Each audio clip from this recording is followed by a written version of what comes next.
hello, and welcome to another one of these fantastic episodes of Nobody Investors. So, this is a chance where we actually get to speak to angel investors in Nobody Studios, people who were involved from the very beginning as we were building out this studio, when we were still in the garage and had a bold ambition to build 100 companies over the next 5 years. But these are the folks who believed in us, got involved early, and have been with us along the entire journey. It's been fantastic spending time with folks from Phil Ranta, the former head of Facebook Gaming, right through to shows we have coming up in the week ahead with Nitty, but more importantly, our guest today is someone who's pioneered the lean startup movement. He's a best-selling author numerous times, and also a pretty good jazz and blues musician, would you believe, too, as well. So without further ado, I'd love to welcome Mr. Jeff Gothelf. How you doing, Jeff? Hey, Barry. I'm doing great. Nice to see you as always. It's always sunny where you are. Which it is, like. Yeah, and I like that too as well. And humid at the moment, so it's good times here in Manila. Oh, amazing. It's always sunny here too, by the way, in Barcelona. Yeah, well, look at us. We these great locations we get to live and work in now because of this digitally enabled world we're in. But, so listen, it's been, you and I have got to know each other really well over the last sort of number of years. I think both being involved in the lean movement was a great chance for us. You were kind enough when I was writing Lean Enterprise to tell me that the first draft sucked. And made that is how we met. I'm still grateful for that moment too, as well. But you've a really fascinating entrepreneurial journey in your own right. You've been involved in early stage startups. You've started your own consultancy services. You've obviously got your own solopreneurship that you've been doing over the last number of years. So for folks just to get a little bit and know more about you, like what's one or two things you could share from your own entrepreneurial journey that sort of stand out to you?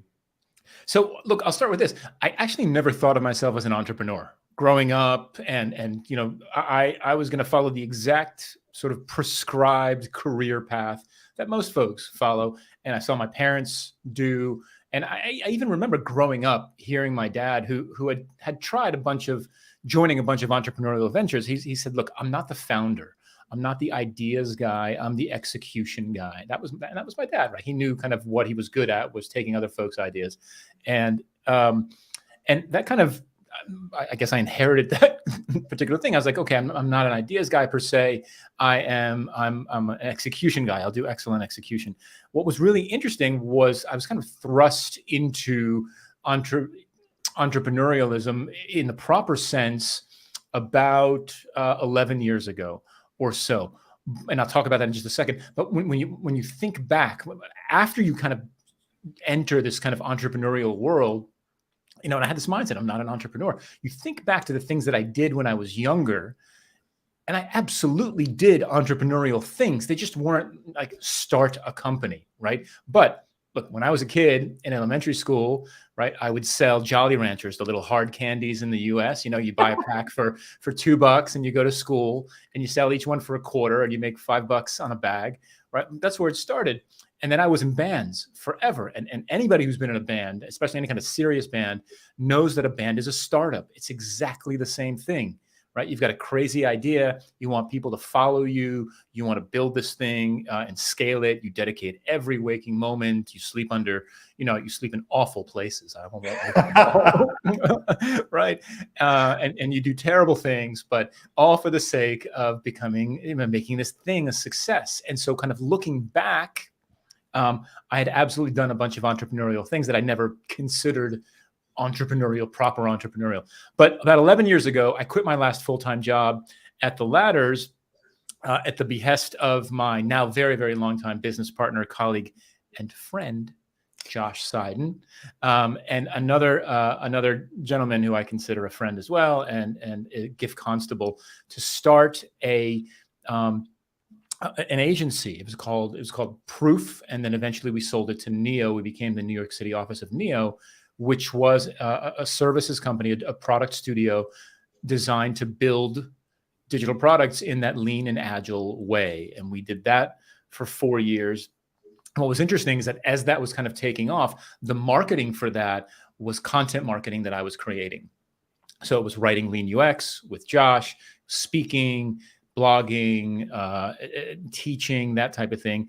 And within Neo, I built that business. And so when Neo sold to Pivotal Labs in 2015, I was able to then take my little content business that I'd built and then take it out on my own, which was terrifying. I'd had the I remember. safety net of Neo. I was getting a paycheck when I was there, right? And then when that ended, it was like, okay, let's build this business. And what's been amazing is that, in fact, we just finished 2022.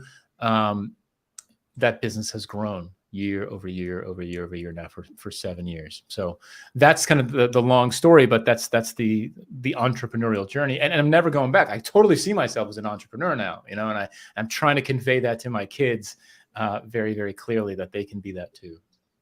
Yeah, no, and to be honest, it's been amazing to watch the journey, right? Like, just seeing you put yourself out there and constantly push yourself to try new things, to do new things, to write new books, to explore new areas. No, it's always been a pleasure to watch you do that, and especially inspired by it myself all the time. So for folks then who are sort of tuning in to hear about your involvement in Nobody Studios, maybe you could share a little bit about how did you come across the studio? What piqued your curiosity? What encouraged you to get involved in this sort of audacious mission that we're on? So look, I heard about it from you. Let's just be super honest. You and I catch up on a regular basis. And when you said that this is what you were going to do, I have to admit, look, I was surprised. I mean, you're entrepreneurial. You had your own content and training and speaking business going, and it was interesting for you to make a fairly significant left turn, right? Not only was it, you had built a reputation and expertise and demand for yourself, you were going to kind of provide all of that now to an organization, a startup organization of all that. And that caught me by surprise in a good way, in a sense of like, okay, what is this thing that has convinced you to make this fairly significant change in your professional life?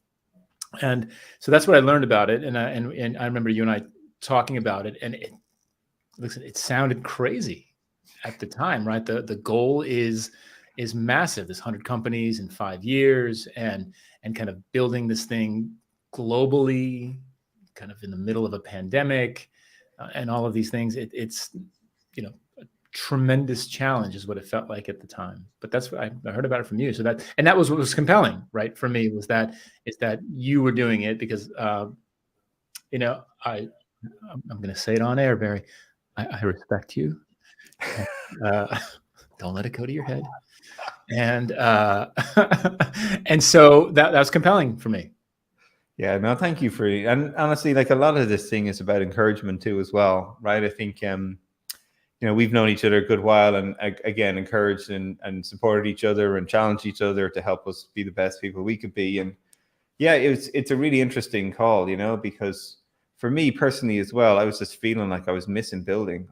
And how could I put my energy into something that creates equity over the long term, or actually creates opportunity for lots of entrepreneurs to build? So it's definitely been an interesting, fun sort of shift for myself, and put myself back outside my comfort zone and back into the building mode as well, which has been, all the fun and pain that comes with that. So I think we've all lived it. So living it every day, but it's been fun. So for you then, who's someone like literally, as you say, been in there from the beginning, and you mentioned the globalness even of our studio, and here we are, like, doing a show here today, and we've got people calling in from Africa, we've people calling in from London, and of course somebody wants to know what instrument do you actually play in the band. Do you want to give them a little teaser on that? I play piano, I play keyboard, anything that has these things on it, except, I've never actually picked up an accordion, but I figured I could play it. I don't know. Well, people, you should know this guy is damn good. So if you're in Barcelona, you should check out him if he's playing at any local venues. But I think, as you say, for someone who's been along on the journey from almost the inception of this thing, really, what have been some of the twists and turns that sort of stood out to you over the last sort of 2 years in what we've tried to do? I'm always interested to see, as an investor, sort of cheering on the sidelines, what have you been looking for? What surprised you? Yeah. So look, what the thing that surprised me the most so far has been the diversity of the types of companies that have come out of Nobody Studios, or that are being incubated, that are being built inside the studio itself. In my very, very, very limited experience, incubators, accelerators, those types, and I know that you're differentiating yourselves from that, but in my experience with those types of organizations, they typically have a thesis, right? We're a healthcare incubator, we are a financial services incubator, a higher education, whatever it is. And what has surprised me was, and I don't mean this in a negative way. There's kind of there's an absence of a thesis per se, right? There is what do we believe the world needs, and what's meeting a need or solving a real problem for real people in the world. And so connecting content creators and speakers and that type of thing with Ovations is really interesting. And it's one aspect of it. It's Webdelics, is that correct? Is that the name of it? Right? Yeah. To kind of like the sort of the growing acceptance of psychedelics as a treatment for a variety of disorders these days. And we're going into that space. I mean, couldn't be more diverse, further apart between those two things. And there's lots of stuff in the middle there as well. And I think for me, that's been the most fascinating thing. And honestly, as an investor on the sidelines, like you said, it's been encouraging, right? Because if you're a single thesis studio, if something happens to that vertical, to that industry, if something disrupts it, right? Like a pandemic or a financial meltdown or AI disrupting, right? Whatever it is, right? You've got to react very quickly, and it's going to knock out probably a good percentage of the portfolio for some period of time, if not forever. What I like about this is that because of the diversity of the companies, there's an opportunity to react quickly, to pivot quickly, and to survive as kind of have the majority of the companies being spun out survive regardless of what's happening in the world. And I think that's super promising. Yeah, no, it is a really interesting part of it, right? Like the diversified from by default is probably one of those key themes of the studio. First of all, when you invest in the studio, you don't just own a piece of the studio, you own a piece of every company we create. And obviously, because the domains are also diversified in themselves, it gives you a sort of very broad exposure to lots of different aspects of the market. And yeah, we're equal opportunity innovators, which is kind of a fun thing to do. But it is, as you say, it's not the norm, right? It's a differentiated position. And for some people, that's going to resonate, but there's no doubt that we get plenty of questions about, why don't we have one specific focus? And I think one of the other interesting parts about it is so many of our investors come from such a diverse background too, as well, right? We've natural concentrations around hospitality boards, where we've got Bobby Sopers, the former CEO and president of Mohican Sun, Carrie Gray, who organizes high-end travel for high net worth individuals, Rob Delabovi, who organizes world tours for music stars. All these people as investors have a natural sort of mix in this travel hospitality space. So we'll go build companies by those all working together. And it's fascinating just to see more of these things emerge as more and more people come into the studio, what they can offer. And obviously having great characters like yourself sort of sharing what we're doing and challenging us, which is, I think, one of the most important parts of having people who are active in our sort of investor network. We don't want people just sitting on the sidelines. We want them to bring their best, and it's been great to have those conversations with you and see that show up. So for folks then looking ahead, right, who you think might be interested in sort of getting exposure in this sort of space, or starting to figure out like what Nobody Studios could mean for them, what would be some of the advice you might offer to people who could be sitting there looking at Nobody Studios and the crowdfunding that we're having and thinking, why should I get involved in this? What could be some of the interesting benefits from it?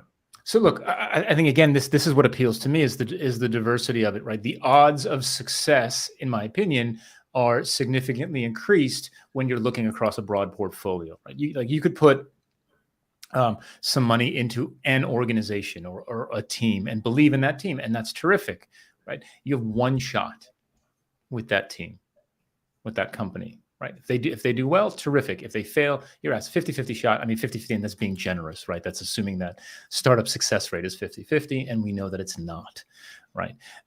With an organization like this, with Nobody, right, there is a diverse portfolio of companies. So the investment that, like, I feel really positive about my investment because it does go across these various organizations. And as the odds of success for the companies increases because you've got more shots, you're taking more swings at bat, and each one of those organizations is taking swings at bat. So there's kind of a multiplying effect there, and so the odds of the investment returning is significantly higher, and that's super attractive to me as well.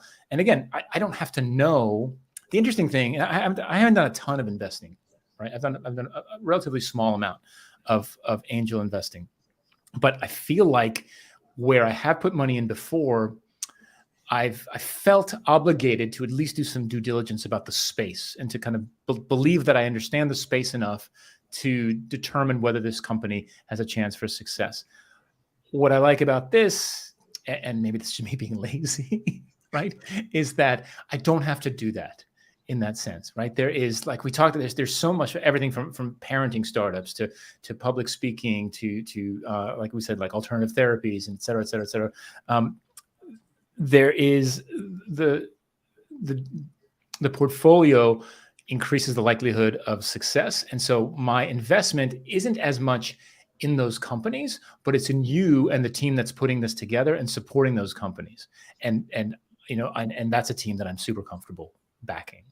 Yeah, well, no, it's great to hear that. And I think it's a great way for people to understand about what it is we're doing. As you say, you're not just backing any one of these individual companies, you're backing a studio that's going to create many companies. And each one of those companies in themselves is you have some ownership in as well. So diversified, lots of optionality, lots of fun, lots of interesting domains. And I think for anybody who's watching, you know, if you're thinking about how you can get involved, it's really about bringing your talent, your influence, or your capital. So talent, do you want to help us build companies, be one of the founders of these businesses, work on these companies, help us bring them to life? Influence is really, if you like what we're doing, like, share it with your network, tell people what we're up to. And then capital is that chance where you can actually own a piece of this by going to republic.com/Nobody Studios. You know, for as little as a couple of $100, you can become a venture investor just like Jeff Gothelf. Maybe even get yourself a free T-shirt and, you know, have a lot of fun. I didn't get a T-shirt. Where's my T-shirt, Barry? I swear I put it in the post. I swear. Yeah. Listen, Jeff, you know, it's super fun to have you on always, and thanks for sharing your stories. You know, if there's one thing that you're sort of excited about for the future of venture building, or things that are on the horizon for you, what sort of jumps out then in for folks then that you get them thinking about?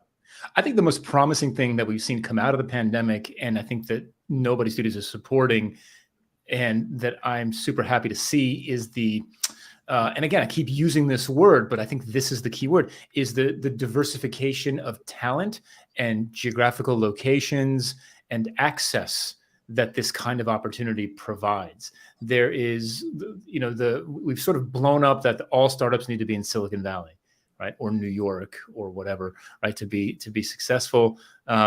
We can build companies from anywhere with literally people from anywhere. I think the access that this provides and the opportunity that's provided here for folks who may not have had access before is tremendous. And that's really exciting, I think, because there's so many, you know, I believe, and I think you have to believe, that there are so many lost opportunities from the folks who traditionally have had access to Silicon Valley, Silicon Alley, right, Boston, like the London, the big sort of centers of traditional startup success and innovation. And so this is a tremendous opportunity to broaden the reach and really find the great ideas that are inevitably being created in places that have traditionally not had that kind of exposure. So that's amazing to me. Yeah, no, I don't think I could put it any other way.